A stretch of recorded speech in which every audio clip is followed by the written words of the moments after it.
Hare Krishna.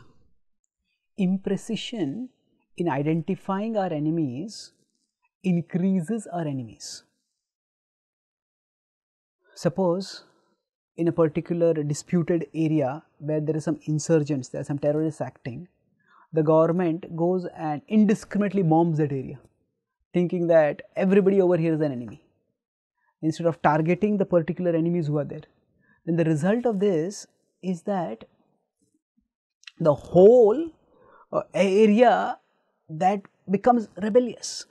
Earlier there were small pockets of insurgency, but when the neutral people or the favorable people feel that they are attacked and they are victimized, then they rise in rebellion.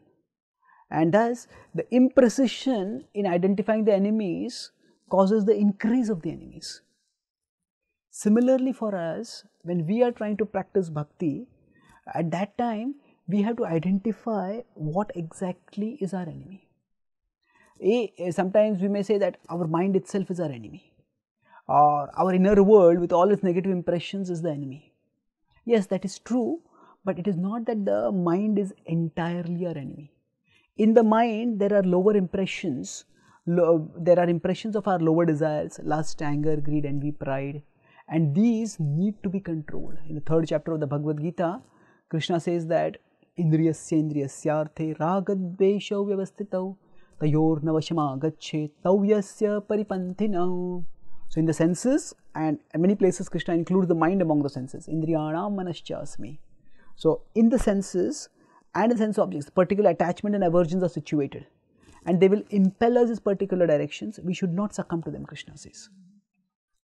At the same time, the same Krishna also says, this is 3.34 and 3.33, one verse before that he has said, Sadrushim cheshtate swasya prakriter jnanavanapi prakritim yanti bhutani nigraha kim karishyasi. He says that all people act according to their nature.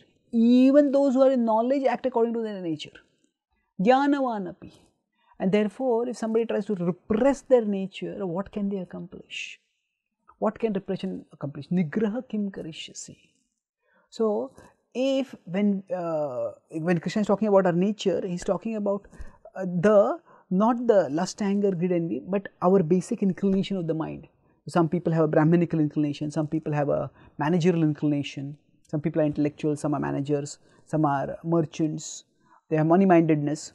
So now these are innate inclinations which are unavoidable, and they need to be channeled, not curbed.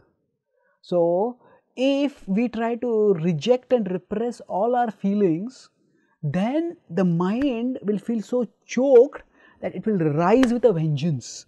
And when it rises with a vengeance, unitedly our whole Krishna bhakti and our principle centered life can just be thrown away.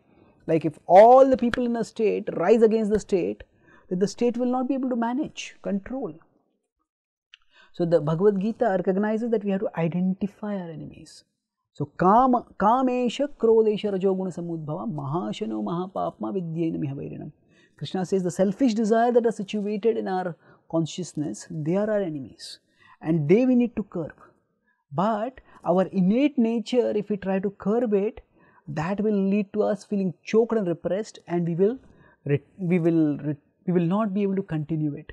And then we will succumb not only to it, but we will also succumb to our lower desires. Swabhava jena kaunteya nibaddhasvena karmana kartum nechasi anmohat karishyasya vashopitat.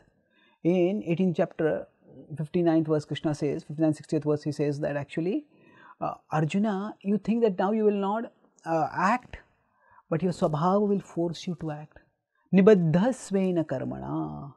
So now Krishna is clear that when we are acting out of swabhava, what we have to do is, we don't act according to swabhava in a godless way. Next verse, 2 verses later, Krishna says, understand the Supreme is there in the heart and surrender to Him. Tameva sharanam gaccha sarvabhavena bharata.